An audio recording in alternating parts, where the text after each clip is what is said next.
Good day, my name is Leopold from BSN2 Block A. So today I'm going to perform Leopold's maneuver. So it is a method of palpating the abdomen wherein the fetal presentation, lie, and position are determined. So first, I'm going to explain procedure to the patient. This helps isolate operation. Hi ma'am, I am Leopold, your student nurse for the day. May I know your name and birth date, ma'am? I am Marjorie A. Ando, June 20, 2001. Okay, today I'm going to perform the Leopold's maneuver, which is a method of palpating the abdomen wherein the fetal presentation, lie, and position are determined. Used to estimate fetal size, locate fetal parts, and determine presentation, position, engagement, and attitude. Also to check the fetal heartbeat. Second, perform medical hand washing to prevent transmission of microorganisms. So since I'm done performing a hand hygiene using soap and water, I'm going to perform a hand hygiene using alcohol. And also, don't forget to have patient privacy. Third, assist patient to assume supine position with her knees slightly flexed. This relaxes abdominal muscles. May I know?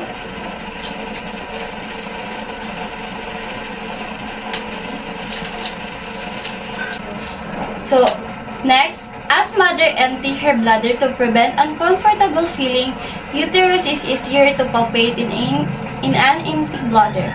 So, okay, ma'am? So, before we begin, I encourage you to void first so that later you won't feel uncomfortable, okay? Okay.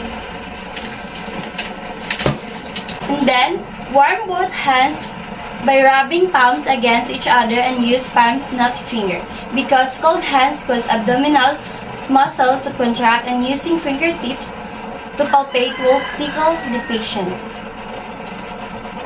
And next, take the fundal height starting from the fundus of uterus to symphysis pubis using a tape measure or use the finger breadths as means with the umbilicus and xiphoid process as the landmark to determine the height of the fundus, AOG, and the fetal size. May I have your consent to uncover your dress, ma'am?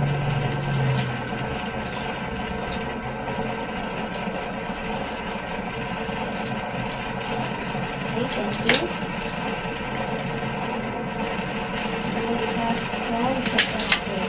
Okay, next, I'm going to perform Leopold's number 1, which is the fundal grip. Facing the patient, palpate and determine what parts of fetus is located on upper part of uterus or fundus using intersurface of the fingers of both hands.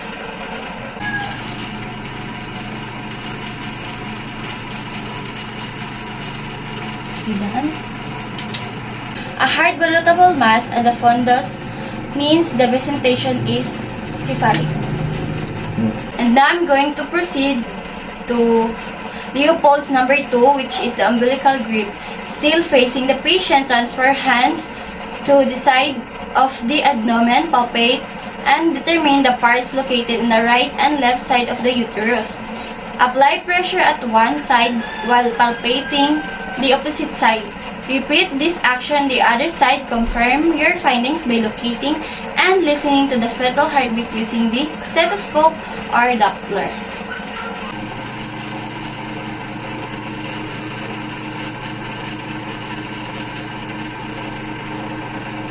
Okay, it is to determine the location of the fetal back and small fetal parts and fetal heart bone. And now I'm going to perform Leopold's number 3, which is the pollex grip. Facing the patient's head part, grasp gently the lower portion of the abdomen, which is just above the symphysis pubis using the thumb and the fingers of one hand to know its presenting part and how far it has descended.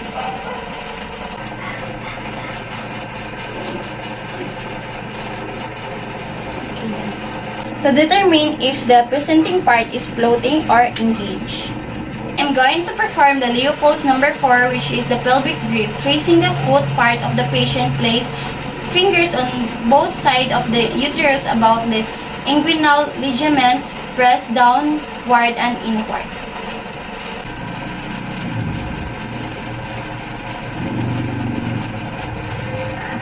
Done. Thank you. It is to determine fetal attitude.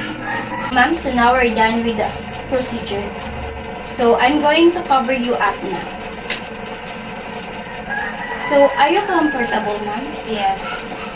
So, after the procedure, I have determined that your body is at your right side and that your baby is in cephalic positions, which means the head of the body is at the lower part of your uterus and it is already engaged.